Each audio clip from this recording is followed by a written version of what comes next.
What is up, YouTube fam? Robbie C here. We are back on the back nine of Birdie Talks, episode 4, with the one and only All Business Brad. Hello. So, if you guys did not tune into the front nine, what are you doing? Like, why are you here? But before we dive into the intro and I catch you if you might fall, one important question. How are you doing today, Jared? Are you having a good one? So catch me if I fall.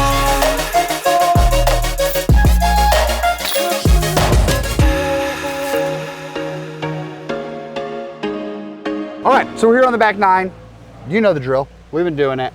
This hole is gorgeous. Like, yeah, that is, if I were to build a house in the woods, this is what I would want to walk up. Like, I would want you to park here, and then that's my house. Mm-hmm. Like, can you imagine? But that's a bit of a bummer for, like, can you imagine you're the Amazon delivery guy on this? Like, man, I hate going to that Robbie C's house.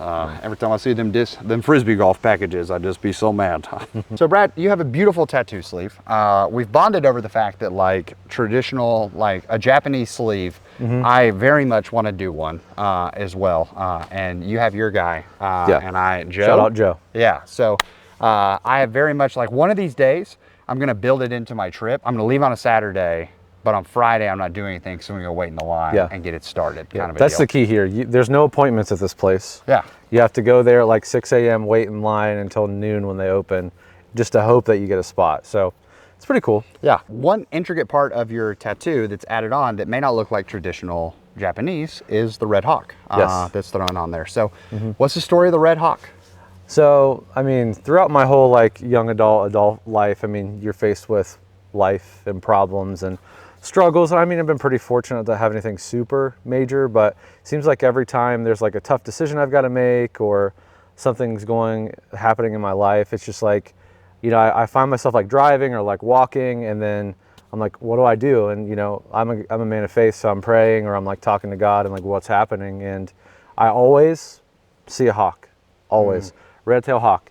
And it always reminds me that like I'm being watched over, there's a plan, life's going on around me, even though my problems seem huge, the world's still revolving, and there's, you know, God's watching over me, like, you know, even though I may not see him all the time. So that's what it means to me. I got one here, I've got a big one up here on my shoulder as well.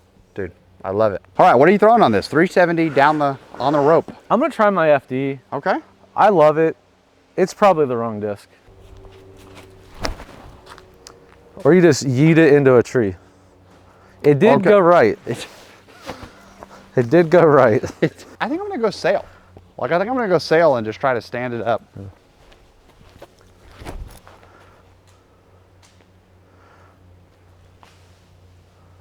I didn't hear anything. Didn't hit anything.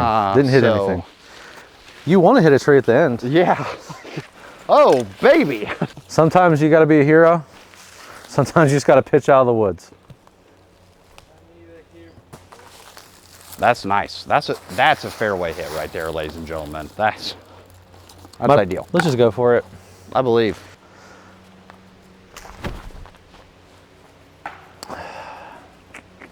I am closer. Oh, wow, that was the shockwave that he just sent down the fairway, like Goku did, like Kamehameha wave. Hey, same thing as last time. It's closer. Closer, arguably in the fairway.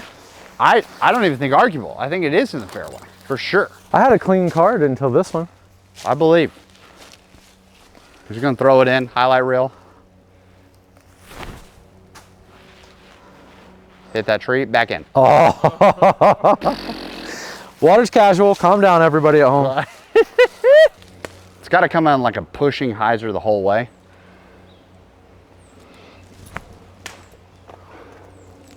Kind of like that. Woo! Great shot. Great shot. That was cool. That's a better way to play the hole than I have ever any other time in my life. This is called integrity. I'm glad you're a man of integrity. Nice. Gentleman nice 6. On. A what?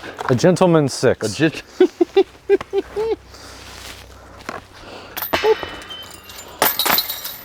This is one of the questions. It's not my favorite question on the whole list, I'll be honest. But I saved pretty much all my favorites for the back nine in hopes that people would stick with us. So if you're here right now, we love you. What do you think is the biggest thing holding disc golf back right now? And how would you fix it? All right. Everyone's going to hate me for this statement, but I think with my given nickname, I can say this. Okay. It is okay for a player and a company to make money. Because if you make money, you can innovate and you can give back money. But you can't give and you can't innovate without capital. It can't happen. I think we're going to see a decline. We're going to see a bubble pop probably soon. We're already seeing it. If you're on the wholesale side, you're seeing a little bit of inflation. You're seeing some like really dangerous business trends happening in the bigger companies because of what they're having to pay players and other people are not willing to pay. So they're doing the high end on the player side. Yeah. I think like until it's hard because we're playing for free right now. Yeah. They're in parks, they're in like college campuses, they're on military bases. It's free to play. So that mindset's very hard to break. But until we get to a point where you can have both, don't get me wrong. Totally. It still should be free most of the time, but it's okay on the other side of things, like the business end, like we're players and merch and discs, even some courses, like it's okay to make a little bit of money because you can't innovate and give back unless you have the capital. I'm with you. As someone trying to make it in disc golf, not on the pro side, because you're not like Jason knows this, you know this. I have no intention of ever being on the pro tour. Like that life legit sounds awful. Like leaving in February and coming back in October and being like, hey family, I'm back. Like, nope. But I'm grateful that we have pros that do it. Like that's awesome. Sure, yeah. But as the sport continues to grow, more opportunities for you do disc golf full time. I do disc golf full time. Like those opportunities are great, but like they're tough to come across. And it's also like, man, we're putting in just as much work as other people in other industries where other sports industries where this has been acceptable. Because I want more people to be able to have the joy of doing this full time. Exactly. Without having to be on the pro tour.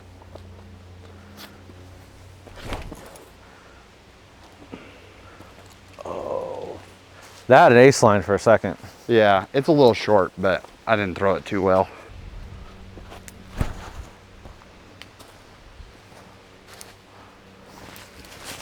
Y'all, both up the gap. Yep. That's nice. That was a straight shot. Where was that like 10 minutes ago? This basket is jacked. Like, it's a little leany, wobbly. Doesn't matter. Doesn't matter. Here we go. Pick the bird. Needed the bird after double bogey. So Brad, you mentioned on the like sports interest question on the front nine that you can catch, if you haven't already. Good time. You know, I'm trying to get them to see that there's beauty in both sides if they haven't. You mentioned interest in martial arts. I know your boys do BJJ. Do you also do BJJ with them? Yes. Or okay. So what belt are you at right now? Like, do you have any other martial arts experience or interests that you're into? Yeah, so right now I just started about 7 or 8 months ago. So I'm still white belt. I have 2 stripes on my white belt right now. Jiu-jitsu is a little different promotion structure that I'm used to. Growing up, like in high school, I did Shorin-ryu karate, I did Chinese boxing, I did kickboxing, I did judo, and I did a little bit of wrestling. Just kind of all around mixed martial arts. I was about to be promoted to brown belt when I was 17, and I got a really, really bad concussion during a sparring session. Like so bad I forgot like my friends' names. They didn't come back to me for like 2 weeks. Wow. So I stopped for a while because my doctor said, hey, you could continue doing that, because I was doing competitions. Yeah. You can continue doing that, or you can have brain cells, so you pick one. So I picked brain cells, so here I am. See, I thought I went the, no, You never know. Ask Jason. Some days it could go either way. It could go either way. 6 years of martial arts, no black belts. And so you're with me in understanding the pain and suffering of the martial arts system is so funny, because if you get black, you go pick up any other style and they let you do an accelerated path because you have the black. But if you never got it, then it's like, Yeah. yeah. Right. Well, even, I mean, what's nice about jiu-jitsu, like competing, is even if I have another discipline, there's like a year limit basically. If I did it when I was 17, I'm 32 now. They're not going to hold that against me to some degree, but Yeah. you know, but if I had even a blue belt or a purple belt in something else, Yeah. if I went and competed, even though I'm a white belt, I have to go up a class because I have other experience. So I do like that jiu-jitsu is like, it recognizes that you need other forms of martial arts. So Yeah. it's And very cool. are either of your boys blue belts yet? No, so kids' belt is different. Okay. So they start white belt, they go, and then they have 3 degrees in each collar until they get to 16. So they are through their white belts. They're halfway through their gray and white belts. So it's gray with a white stripe. Yeah. The next one will be gray and then gray and black. And that repeats for those 3 belts for yellow, orange, and green. Okay. And then they can get promoted when they turn 16 to a blue, Okay. an adult blue. Jiu-jitsu is only white, blue, purple, brown, black. Yeah. That's it. Yeah, that's why I know. That's I have a friend who is he's been doing martial arts since he was like 6 years old, and he's 35. Yeah, so he's got it. So has a BJJ studio, all that jazz. Nice. But he for their blue belts, we'll throw this shot for those of you who are like, yeah, bro, I don't do the martial art. He told me for like blue belts, it's like this fun little like ceremony when people get promoted to blue belt that like you kind of, it's like a group roll in terms of like you kind of roll with most every single adult that night, like that's there. Yeah. And it's like a passing of the guard almost. Our studio is pretty old school in the sense that you don't really know your progression, but all the instructors know and are tallying it. And you'll start, nice shot, Robbie. Sorry. Nice to you. It's just a turnover backhand with a putter, right? Yeah. I mean, it probably can go better than that forehand just did. I promise.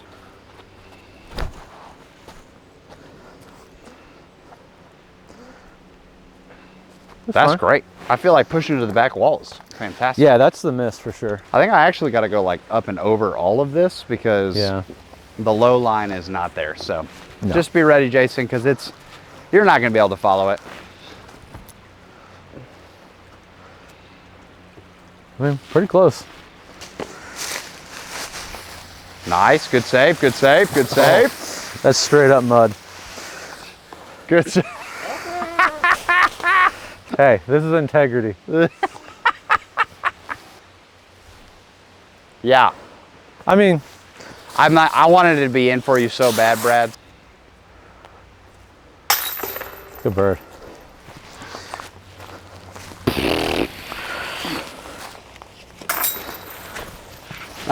We go martial arts. We dive into the intensity of the roll. Speaking of rolls, what is your weirdest food experience you've ever had? Weirdest. Okay. I have this thing. I like to go, like when I travel, I would always go to like the most divey, like kind of grade C health code places that you would find. Because oftentimes they'd have the best food. I mean, I didn't want to see the kitchen, but I had the best food. As long as you can get past that, like what's going on. Yeah. It's a little mom and pop place. They only had 4 booths in the whole thing. That's it. Like very home style, country style. Homemade noodles, but in like a brown gravy over mashed potatoes. What could go wrong? Take my first bite something hard, almost breaks my tooth. Like, what is this? I pull out, it's a giant nut from one of the washing machines in the back. So I got like grease like in my teeth and like in the cracks of my teeth, and like I couldn't taste anything for like a day after that. It all tasted like metal. So. Tastes like metal, and also just the sheer, I'm sure, pain of like, you know what it is when you're not expecting to bite into something. And, oh yeah, that's okay. Full send. We're gonna go Precious Child because I wanted to get up and over. That's the one. Whoop! Running up the hill. All right, this is a newer Eclipse Envy. Jason and I did an ace challenge, and I aced with this one, and he aced with one like 5 shots after me. It was insane. Get it. Get up. Nah. Yeah. Oh. Yeah. I think it rolled towards the basket. I think it rolled it into infinity. It's one of those holes that the elevation doesn't do it justice, which is why we're all winded standing at the top of this hill. That's fine.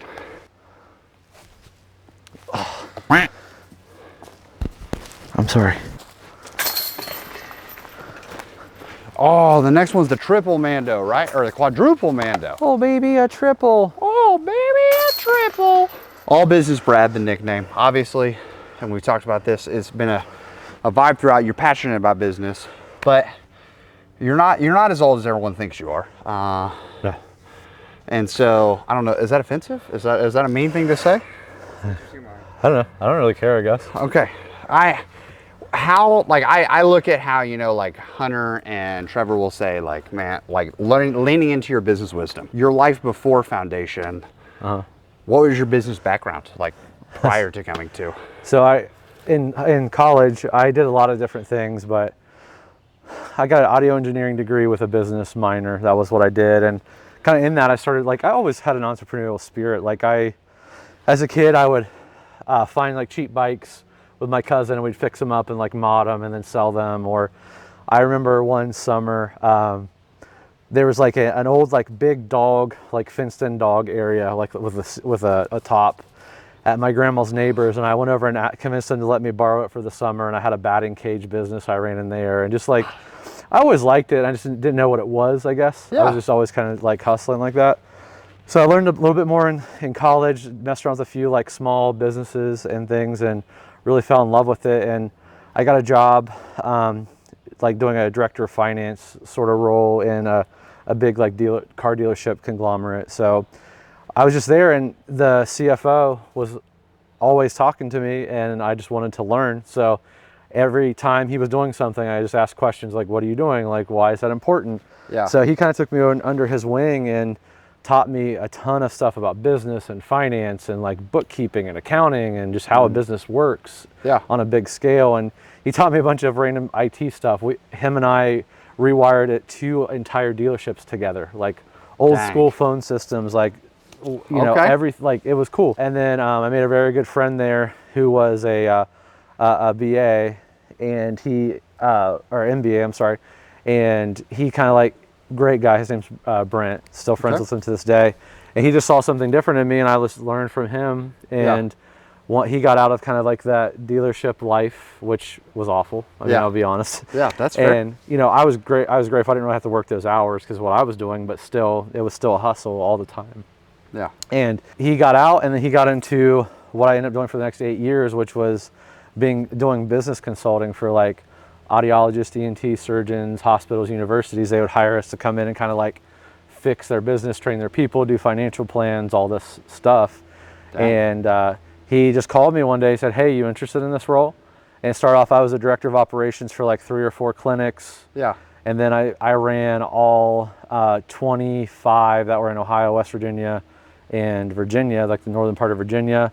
And again, always learning. And then I met like a big mentor of mine, his name is Brian Becker, and so much wisdom. And I guess the moral of the story, without ranting, is like asking questions and not being afraid to just do something that's like not on your job description, and just learn. And if someone asks you to do something, do it. If you don't know how, ask. Yeah. And don't be afraid to get outside your comfort zone. It's 128 feet. It's right there. It's right where this disc is going. Here we go.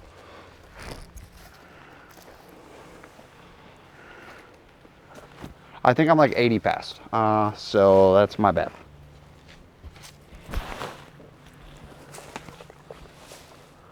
Oh man, I wanted that ace on camera. I wanted it. Like, almost feel like you gotta kind of like Annie putt it. Or the deep straddle, that also gets there. It was better than we thought. I filmed a Birdie Talks with my coach, Mike Strauss, and I asked him, I was like, so when you were in school, did you do this? And he was like, no, I have no idea what you're talking about. So maybe my school was weird. A thing called Marry, Kiss, Kill. Yes. Okay. Yep. So. Kill one, marry one, you gotta kiss one, you gotta pick one for each. Yeah, yeah. Got it. Jason, is this unfamiliar to you? I know what it is, but we didn't do that. Yeah, that wasn't you. That's Okay. pretty. Yeah. I went to public school. Yeah. That's pretty rough. Yeah. Yeah, okay. So anyways, this is disc golf version. Ooh. Bag it, bomb it, burn it. Ooh, okay. One's going in the bag. One, you're crushing. Okay. Like perfectly timed that this was the hole. Okay. Bag it, bomb it, burn it. Polecat, Okay. berg, Okay. and a glitch. Glitch. Bomb. Okay. I've seen my 9-year-old bomb that thing. Yeah. I know it can be bombed. Absolutely.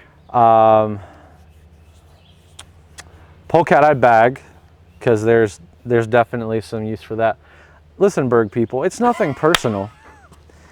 It's not that I don't like, it's not that I hate it. I don't want to burn it, it's the choice. Berg, it didn't feel good in my hand. I didn't like it. I tried it. They filmed, Hunter and Trevor filmed that Berg only round, and I said, I'm gonna take these home, and I'm gonna play them at my home course, and I'm gonna see what the deal is. Just not for me. They're not terrible. If you bag them, you're a nice person probably. But Possibly. burn it. What are you going here? You're going vulture. Okay. Yeah. The best shot I've ever done is like a low hyzer, hit that bottom by that tree and skip over toward the basket. Okay. Your phone fell out?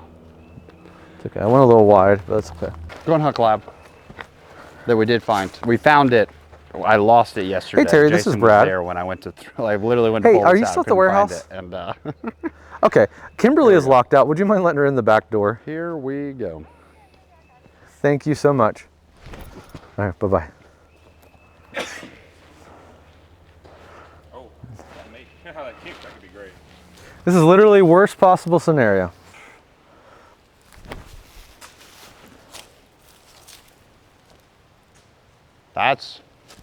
It's over.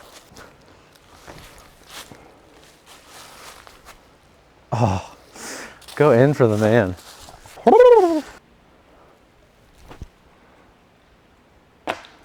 I respect it. I respect it. Bang. What I probably could have done is probably stayed over there. That's all right. Thank you. Come on, man. That describes my front nine. Back after a quick jog. Slide jock. In the back had to go live is what we do. Here's the question for you. Let's be honest. There's a very real chance they may or may not see this. Life is on the line. You pick incorrectly. And it's over. Shitty bang. That right there, that's you. Okay. In the All right. face. Okay. I think there's a firing range around here. Did I Yeah. see that? Yeah. Across the way. Yeah. So they're going to play 18 holes. Random disc golf course. Who do you think wins? Hunter or Trevor? Just a random one? Random course. That is the most difficult question you've asked me today. Like I said, I'm not selling anyone under the bus because who knows if they're going to see it or not. They could see it, and that's could see fine. it, yeah. I'll stand by whatever I say, but it's hard because I feel like they both have very different skills and are That's fair, yeah. very different for different courses. Yeah, that's why I'm not like, okay, they go play Longs at New London because, Trevor. okay, yeah, like that's right. Like there, it depends on the course. It's very course dependent. So the overall average course, who are you giving it to? I'm going to say Hunter, and this is why. Okay.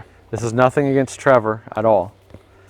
I just feel like in a clutch situation, Hunter is making the putts. That's fair. As someone who's been on the other side of those putts, when he gets competitive, Yeah. he's an animal. Trevor gets shaky on his putts when there's a lot of pressure. That's my only deciding factor. That's it. You guys heard it here first. Show us how it's done.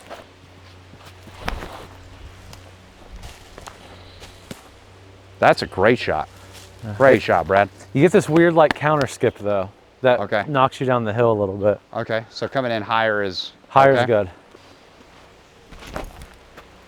That's a tree. That's the counter skip he was talking about. It counter skip off the tree and it's down the hill. Yeah. That's juiced.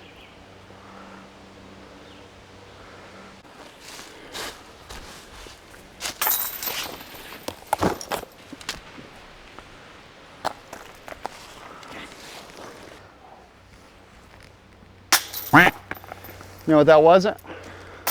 The band. I mean, these discs just don't want to go in that basket. That's crazy. That's good on you, discs. Good on you. This is our last like stereotypical question. Not stereotypical. Our last standard question. That's Okay. the best way to put it. And it is my favorite question to ask people if ever given the opportunity, which is, What is one thing you wish more people would ask you about? That's a tough one. Fostering and adopting. Okay. Yeah. There's a huge need out there. There's such like this world that people don't even. There's a deer. Nature. No, there's like a whole world that is just exists out there that, you know, most people are blessed that they don't see. Yeah. And there's this whole world of like pain and trauma and need that it's hard to look there. It's hard to see that. We see like the depths of what's wrong with humanity, but there's a ton of kids of all ages, babies up to teenagers that are 18, that need help. And I've had good experiences and bad experiences, and I just love to I love to be transparent with it. Yeah. Just in hopes of like letting people be less afraid to do it or ask questions, you know. So that's what I wish people ask more. That's a great answer. And I can see it. Yeah. Like I think that we moved to like, even like we moved to oversee adoption so fast. Yeah. And it's like, there's such a huge need locally. Yeah. Yeah. There's need everywhere. It's just, you gotta see it. Your grackle? Yep. Oh, I hit that tree. That's okay though. Sneaky? Oh, I thought that kicked in the basket, to be honest with you. Woo! We're up there. We're up there.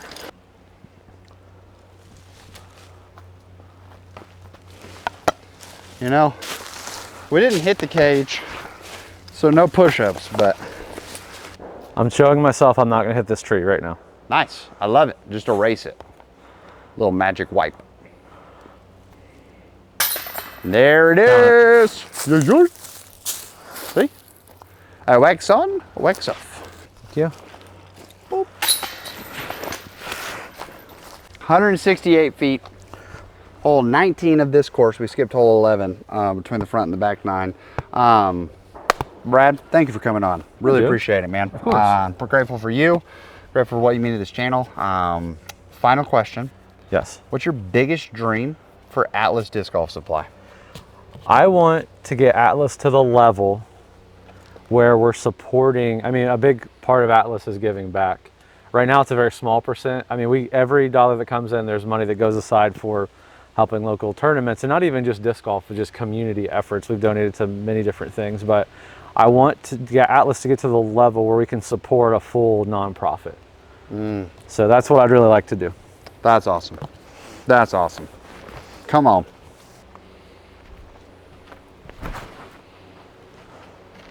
Oh, don't flip that much. Kick left. That's actually fine. I'm fine. I'm happy with that.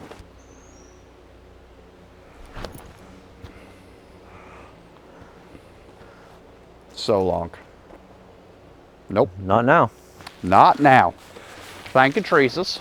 This could be the outro. Oh, I tried so hard. It looked so, from our angle, it was perfect. It was the right height. That was a great putt. Yeah, I was like, if it hit, it was either going to hit that tree or it was going in my mind. Like there was no in between.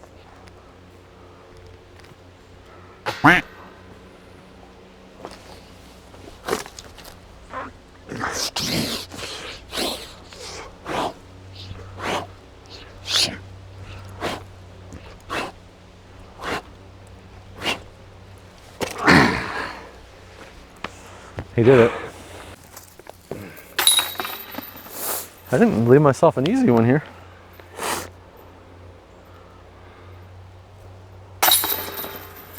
Nice.